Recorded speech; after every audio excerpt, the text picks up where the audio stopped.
Nouveau plateau sur Savoie News avec André Pointet, bonjour. Bonjour. Vous êtes le président de la communauté de communes des vallées d'Aigueblanche et maire du Grand Aigueblanche. Alors je vous ai fait venir aujourd'hui puisque nous avons publié hier soir à 22h votre annonce comme quoi vous refusiez d'ouvrir les écoles pour l'instant. Je dis bien pour l'instant. Et on a eu un nombre de partages incroyable dans l'espace d'une heure, plus de 150. Donc vous êtes l'un des premiers maires à dire et à vous positionner sur le fait que l'école ne réouvrira pas au 11 mai comme le proposait, si déconfinement il y a aussi, faut-il le préciser, le gouvernement. Expliquez-vous. Effectivement, hier soir, les réseaux sociaux ont résonné tardivement, je dirais. Pourquoi? Parce que nous sommes réunis, j'avais réuni l'ensemble de la municipalité autour de la table du conseil municipal, en respectant bien sûr les règles barrières. La municipalité, c'est le maire, les adjoints, les maires délégués, pour parler de beaucoup de sujets, et entre autres, le problème des écoles. Donc on a débattu pendant un bon moment, tous ensemble, pour en arriver à la conclusion qu'on s'est dit qu'il n'était pas possible aujourd'hui, ou en tous les cas le 11 mai, d'ouvrir nos écoles, du fait du règlement sanitaire qui est très très contraignant, 54 pages, avec des préconisations énormes. Pour nous, ce n'est pas applicable. Le geste barrière, les soins qu'il faut apporter aux enfants, le lavage des mains au moins une dizaine de fois dans la journée, si ce n'est pas plus. Bref, ce n'est pas sérieux. Ici, dans l'immédiat, le 11 mai, de faire entrer les enfants à l'école. On a pris la décision de ne pas ouvrir les écoles le 11 mai. Pourtant, d'autres confrères vont le faire. D'autres confrères vont le faire, c'est leur choix. Nous, on a décidé ainsi. Chacun a la liberté de le faire. Moi, si j'ai décidé, je le répète, avec mes collègues, c'est dans une discussion collégiale, une décision collégiale, où on est certain de ne pas pouvoir appliquer ces gestes barrières. Je m'en explique. Demain, vous avez un parent qui va venir vous voir. Le soir, l'enfant va se plaindre comme quoi il a été touché ou poussé par un de ses collègues. Qu'est-ce qu'ils vont faire les parents? On connaît les procéduriers aujourd'hui que l'on a, ils vont venir nous voir, on va dire monsieur le maire, vous n'avez pas appliqué les choses correctement. Et puis la procédure se met en route, et puis on crée une animosité dans l'école, on crée une mauvaise ambiance. Non, prenons un peu plus de temps. Le Sénat a proposé une loi que le gouvernement a un petit peu, comment dirais-je, survolée, mais il est en train de se passer des choses, a priori, et peut-être que fin de semaine, par rapport au maire, les responsabilités seront un peu plus tranchées. Alors, moi, j'ai entendu je l'ai lu, pardon, plutôt le rapport de l'intervention du Premier ministre au niveau du Sénat. Il a été clair. Préciser la loi, il a dit oui, effectivement, il faut la préciser. Mais atténuer les responsabilités, non. Donc cela veut dire quoi? C'est que les maires, effectivement, aujourd'hui, sont en première ligne. Il n'y a aucun problème. Alors que demain, il y a des choses qui évoluent comme elles évoluent chaque semaine. On le voit très bien depuis ce problème du virus et du confinement. Chaque semaine, ça évolue.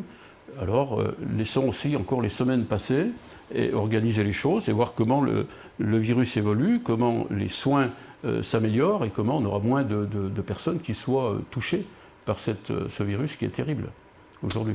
Les choses s'accélèrent, donc la livraison des masques arrive, très attendue. Effectivement. Vous êtes prêts de votre côté?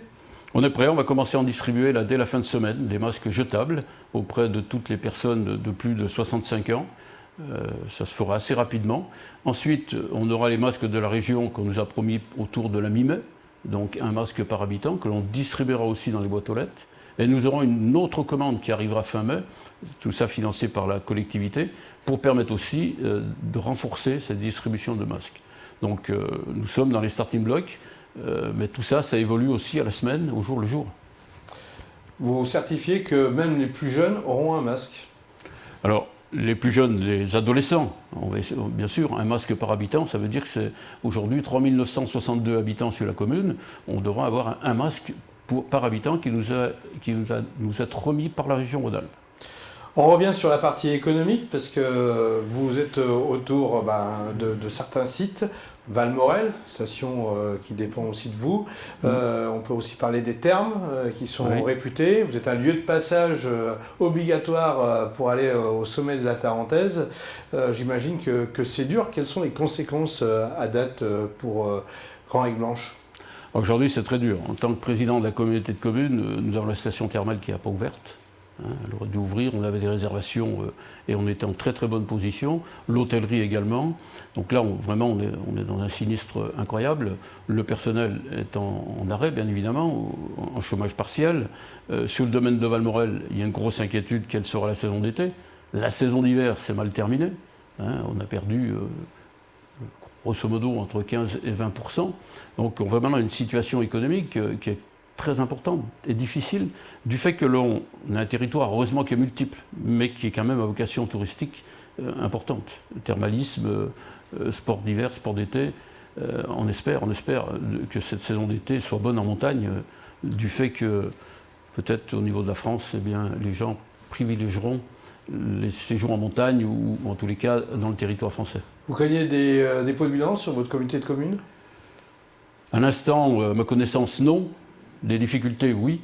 La preuve, c'est que pour soutenir nos commerces locaux avec Blanche, nous avons pris la décision, beaucoup de murs que nous louons, puisque nous sommes propriétaires de beaucoup de murs de commerce, nous avons pris la décision de ne pas leur facturer 1 mois et demi de loyer auprès de nos commerçants. Donc ça, c'est un signe fort de soutien au commerce local, donc ils ont apprécié d'ailleurs, et qui, j'espère, leur permettra de passer le cap. Ça ne suffira pas, soyons clairs. Ça ne suffira pas, bien évidemment, mais on les soutiendra et on lance d'ailleurs un appel à ce que les gens demain viennent faire travailler le commerce local en premier. Je crois qu'il faut revenir un peu comme avant à faire nos courses normalement chez le commerçant du coin. Vous parliez de précipitation pour les écoles tout à l'heure. Vous en êtes quasiment convaincu ou convaincu, mais est-ce que c'est pas justement pour faire redémarrer l'économie? Est-ce que c'était la bonne solution? Bien sûr, on a bien compris que c'était ouvrir les écoles pour que les gens repartent au travail, bien évidemment. Mais qu'est-ce qu'on fait là? On fait peser sur les enfants le retour au travail des adultes. C'était pas la solution. Non, il faut absolument que le 11 mai, les gens repartent travailler. Il fallait faire quoi ça, c'est alors? impératif. Eh bien, il y a le télétravail qui est en route. Il faut encore l'améliorer, ce télétravail, pendant une période. Faire des rotations. Je crois que c'est important. Pour vous, quelle était la bonne solution? Pour moi, la bonne solution, c'était de laisser les écoles fermées, parce qu'on n'a pas le droit de faire porter sur les enfants cette situation. Il y a un risque. On sait bien qu'il y a pas des enfants aujourd'hui qui ne sont pas touchés, ou très peu. Mais il suffit qu'on en retrouve un demain qui soit atteint par ce virus, et on se retrouverait dans une situation compliquée, même très compliquée. Donc il fallait laisser les écoles fermées pour l'instant, jusqu'à ce qu'on ait la garantie que ce geste barrière n'ait plus lieu d'être dans les écoles. C'est ça le problème dans une école. Comment on fait appliquer le geste barrière? On prend quelques enfants, une dizaine, bien sûr, et puis les autres, on les laisse à la maison. Donc, il va aller mieux attendre encore un peu, avoir un vrai geste barrière qui soit supprimé et qu'on puisse faire fonctionner nos écoles. Dernier point, humainement, qu'est-ce que vous inspire? C'est plus d'1 mois et demi, voire 2 mois de confinement. Oui, ces 2 mois de confinement, je pense, ou en tous les cas, j'espère qu'ils amèneront auprès de la société un peu plus de solidarité. Vous savez comme moi, que l'on voit aujourd'hui beaucoup plus d'individualisme. Ça se voit. On a moins en moins d'associations qui sont solides. On a des associations qui ont arrêté de fait de tout ça.